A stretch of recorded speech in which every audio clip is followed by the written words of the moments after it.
Assalamualaikum warahmatullahi wabarakatuh. Perkenalkan, nama saya Juan Agar Pranaputra dengan NPM G1A023085. Di sini saya akan menjelaskan materi dari pertemuan pertama sampai ke-15. Uh, Pertemuan pertama yaitu adalah hakikat dan perkembangan bahasa Indonesia. Pertemuan ke-1 ini membahas hakikat dan perkembangan bahasa Indonesia serta pentingnya bahasa Indonesia sebagai bahasa persatuan dan bahasa negara kita. Materi perkuliahan mencakup sejarah bahasa Indonesia sebelum dan sesudah kemerdekaan, serta perubahan ejaan bahasa Indonesia dari waktu ke waktu.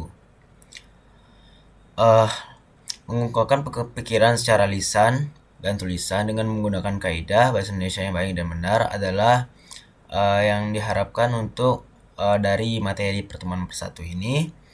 Selain itu, Pusat Pembinaan dan Pengembangan Bahasa Indonesia telah menyusun program pembakuan bahasa Indonesia sejak tahun 1975 dengan revisi Pedoman Umum Ejaan Bahasa Indonesia termasuk PUED edisi kedua pada tahun 1988 dan PUEB pada tahun 2016. Lanjut ke pertemuan kedua, yaitu sikap berbahasa Indonesia. Di sini saya akan menjelaskan, yaitu sikap berbahasa Indonesia mencakup dua sikap, yaitu yang pertama sikap kebahasaan dan yang kedua adalah sikap non-kebahasaan. Sikap kebahasaan melibatkan penggunaan EYD, kata baku, kalimat efektif, dan aturan paragraf bahasa Indonesia, sedangkan sikap non-kebahasaan melibatkan sikap politik, sosial, etis, keagamaan yang dapat menyangkut keyakinan atau koneksi yang menunjukkan kehati-hatian dalam menggunakan bahasa.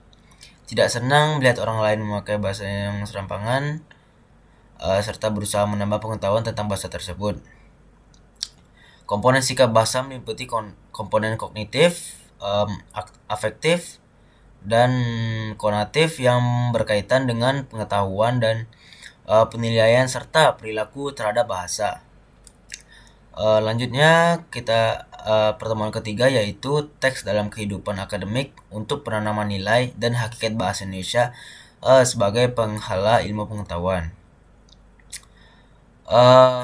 Yang dapat saya ambil dari pertemuan ketiga ini adalah ada 5 poin, yaitu yang pertama adalah sistematika tulisan ilmiah, yaitu adalah terdiri dari judul, abstrak, kata pengantar, daftar isi, pendahuluan, landasan teori, metode penulisan, pembahasan, simpulan dan saran, serta daftar pusaka. Yang kedua ada jenis tulisan akademik. Ada 2 jenis, yaitu hasil kajian pustaka seperti makalah, artikel ilmiah populer, dan hasil dari proses penelitian seperti laporan hasil penelitian, skripsi, tesis.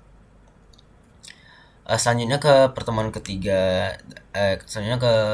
yaitu adalah pertemuan ketiga adalah teks dalam kehidupan akademik, yang yaitu menekankan pentingnya menulis sebagai karya yang akan membahagiakan di akhirat, menciptakan inspirasi sendiri, dan bahwa membaca adalah kegiatan yang tidak bisa dihindari.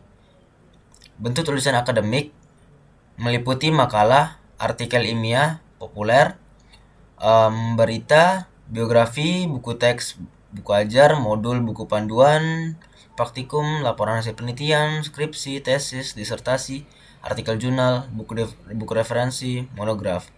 Itu adalah nomor keempat. Lanjutnya ke yang terakhir, yaitu bentuk tulisan secara umum yang terbagi menjadi proksa fiksi seperti novel, cerpen, dan proksa non-fiksi, atau tulisan akademik seperti makalah, artikel, ilmiah populer, berita, biografi, buku teks, buku ajar, modul, buku panduan praktikum.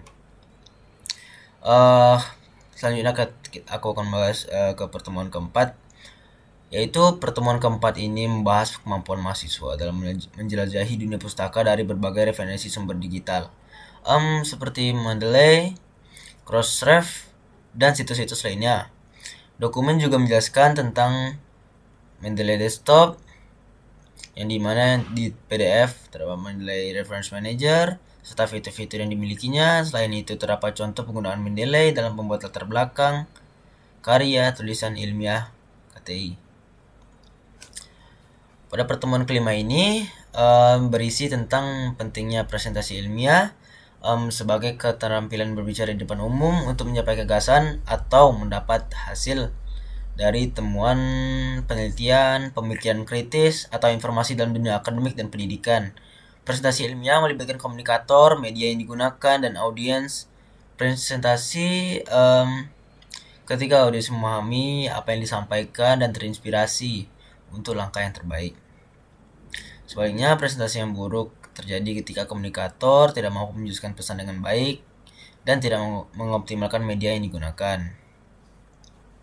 Selanjutnya pertemuan 6-7 yaitu ada beberapa poin. Yang pertama saya akan ambil intinya saja. Mahasiswa mampu mendesain proposal kegiatan sesuai bidang keahliannya. Yang kedua, sistematika proposal kegiatan mencakup judul, daftar isi, pendahuluan, gambaran umum rencana usaha, metode pelaksanaan, biaya dan jadwal kegiatan. Penilaian proses termasuk kegiatan observasi, proposal kegiatan, dan presentasi hasil penyusunan proposal kegiatan.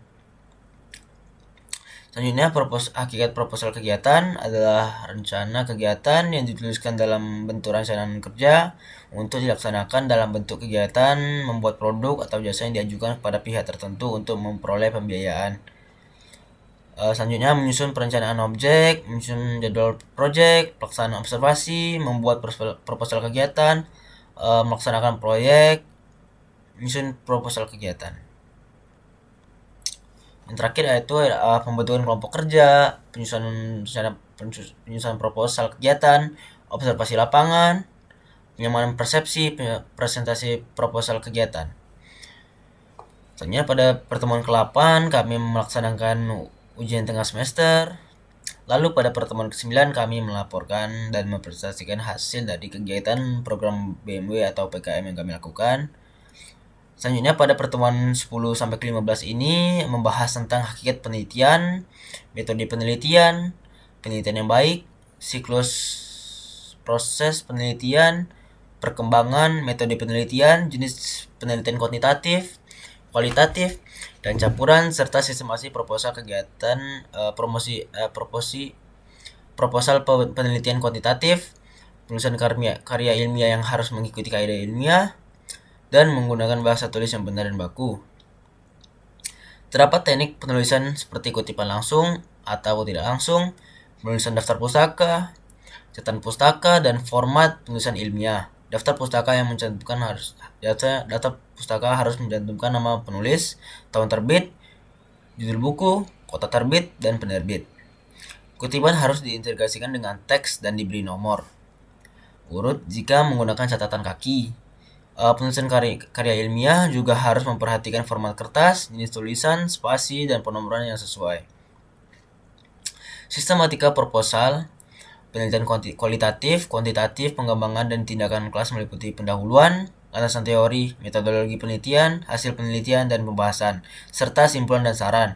Setiap jenis proposal memiliki struktur berbeda sesuai dengan jenis penelitian yang dilakukan. Abstrak harus menunjukkan masalah penelitian, tujuan, metode, teknik pengumpulan data, teknik analisis data. Selanjutnya penelitian kualitatif dan keabsahan data. Sementara penelitian kuantitatif fokus pada validitas dan reliabilitas data.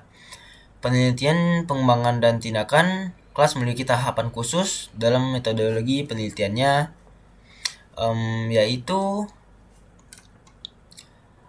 hasil dari penelitian yang dilakukan juga ada pembahasan yang harus mencakup untuk atau dalam perbandingan dengan teori atau dengan penelitian relevan yang digunakan untuk mendapatkan keunikan atau hasil yang terbaru atau kebaruan hasil penelitian yang dapat didapatkan.